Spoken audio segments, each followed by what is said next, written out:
Hey, have you heard? The Tesla car has a new option. Flaming or non-flaming? I'm Michael Smerconish in Philadelphia, not to make light of a serious issue. It's just that an innocent electric car, once the symbol of proud progressives trying to save the planet, has become the focus of misplaced hate. The fight that they've got is with Tesla Motors owner Elon Musk and his Department of Government Efficiency, which they claim is dismantling government. And that's a nice way of putting it. Sometimes they call it a coup, and Musk a Nazi. Next Saturday, on March 29, protesters around the world will participate in a Tesla takedown with 500 demonstrations at Tesla showrooms. As one Instagram post has it, let's send these techno-fascist, broligarchs, and old-fashioned Nazis a message loud and clear. Harsh words, if only it remained just words. Unfortunately, some anti-Muskers believe actions speak louder, and so around the world, people are attacking Teslas. They've defaced them, they've shot at them, they've even thrown Molotov cocktails at them, proving that gasoline and Teslas don't mix. And sorry if you thought that joke was in bad taste, but at least I'm laughing with Tesla, not the attackers. Contrast that with the Daily Show audience. Some people are not content to just scream about Elon in a high school gym. They're taking to the streets or the parking lots. Tonight, the FBI and ATF now investigating multiple cases of possible arson targeting Teslas and Cybertrucks. This dramatic video shows multiple cars in flames.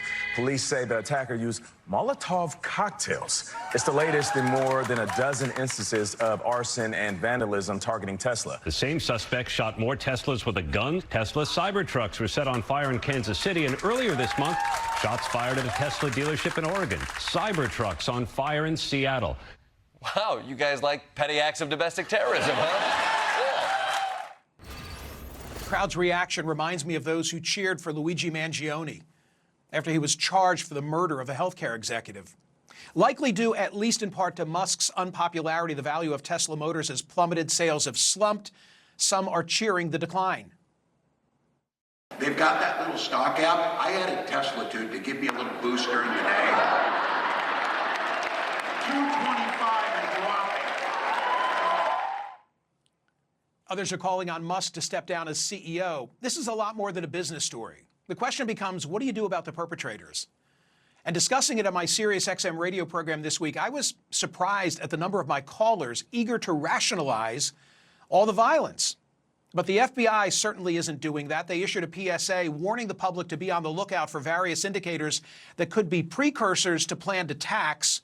The Trump administration is also taking it seriously. Attorney General Pam Bondi called the attacks nothing short of domestic terrorism. She's already charged 3 individuals with Tesla-related violence.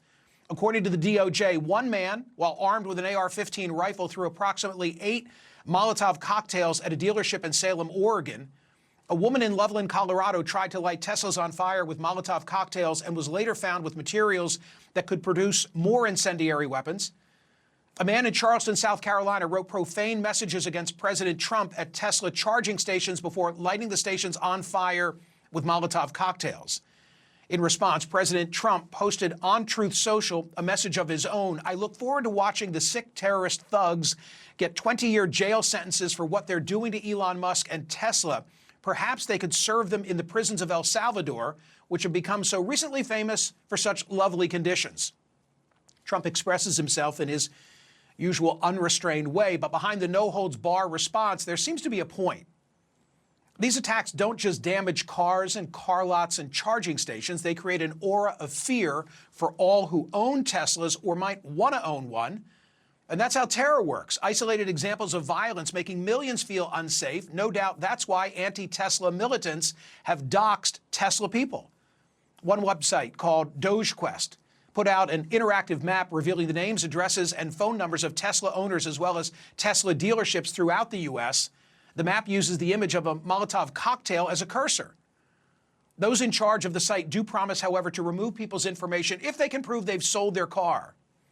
Hey, here's a consistency test for you. Anyone who objected to the notorious 2010 Sarah Palin map, you remember? The one that listed representatives in close districts who voted for Obamacare and put crosshairs on their districts? Well, they ought to be offended by the map now being used to single out Tesla people.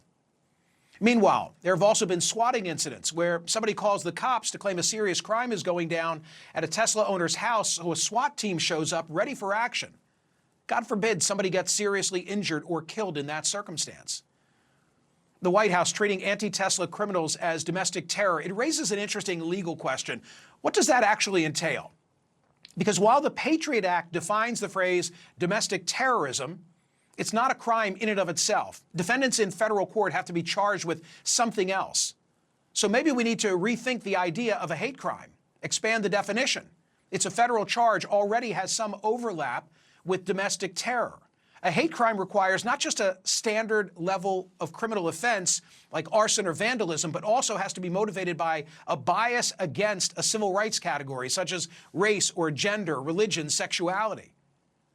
Why not add one's political persuasion to the list? Hate crime laws exist to aid groups that feel they're being targeted. Why should anyone have to fear because they voted for a particular candidate or even bought a particular car? People on the left who bought Teslas when they thought it was cool and now hate Musk and can't find a buyer, they might be the next victim, after all. In truth, I have questions about hate crimes because to me, every crime has an element of hate in it. But if we're going to have hate crimes on the books, and we most certainly do have them, this is one that should probably make the list. Got to fight fire with fire in this circumstance. Voting is a basic civil right, and the people who want to send a message through criminal acts designed to attack along political lines, they've got to be answered firmly. Treating them as everyday criminals misses the danger that such people represent to a free society and democracy. You probably know that Tesla Motors is named after Nikola Tesla, the great inventor. He was controversial in his era, had highly eccentric behavior, believed in unconventional ideas that many considered fantasies, and fought with the powerful Thomas Edison in the so-called War of the Currents, AC versus DC. But in time, many of his ideas won out. Today, Tesla, Nikola Tesla, is celebrated. If he were still around, he'd probably have new ideas and still be treated as a crackpot, which would be fine as long as they didn't destroy his inventions to show how they felt about him.